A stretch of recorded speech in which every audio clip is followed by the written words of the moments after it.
Now for the opening process. First, make sure to have your rubber gloves and your cut-proof glove on. Then use your scissors to open the plastic and get the oyster out. Throw the plastic away at that point. Don't leave it on the cutting board. The oyster shells typically have soft edges, and with your thumb, if you lightly rub back and forth on the edge of the oyster shell, you'll notice that the shell starts to separate and an opening will reveal itself.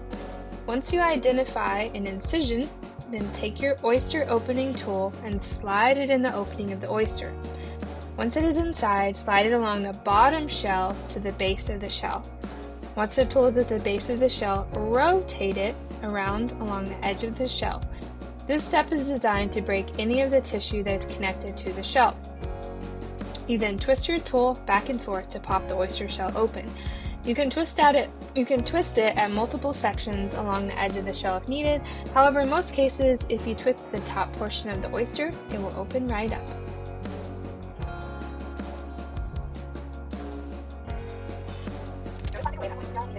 The oyster shell simply has soft edges, and with your thumb, if you slide and rub back and forth on the edge of the oyster shell, you'll notice that the shell starts to separate and an opening will reveal itself. Once you identify an incision, then take your oyster opening tool and slide it in the opening oyster. Once it's inside, slide it along the bottom shell to the base of the shell. Once it goes to the base of the shell, rotate it around along the edge of the shell. This step is designed to break any incision that's connected to the shell. You can twist your tool back and forth to pop the oyster shell open. You can twist it at multiple sections along the edge of the shell. However, most cases, if you twist the top portion of the oyster, it will open right up. After the oyster is opened, you'll want to take your time locating the pearl. Sometimes they are easy to see, however, sometimes they are deep within the tissue. We suggest using 2 fingers to rub the tissue until you can feel the location of the pearl. Then use your 2 fingers to push it out to the base of the oyster. Then pinch the pearl with your 2 fingers and place it in the shell that doesn't have the tissue in it, so the guest can see the pearl for the first time. Once you remove the pearl, immediately clean the pearl with a paper towel, then set the pearl in the water bowl.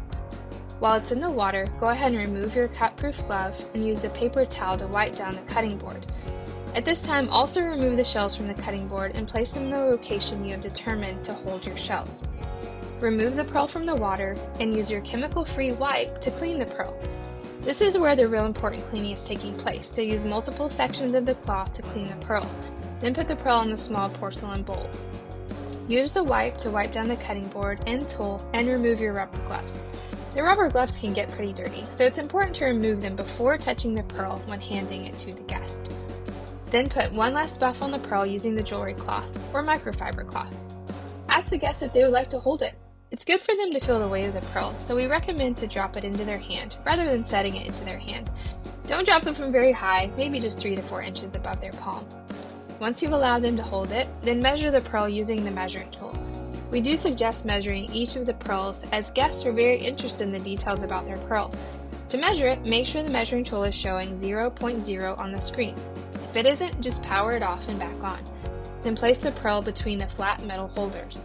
Once you see the measurement, show the guest the pearl in the measuring tool so they can read the display and see the measurement for their pearl.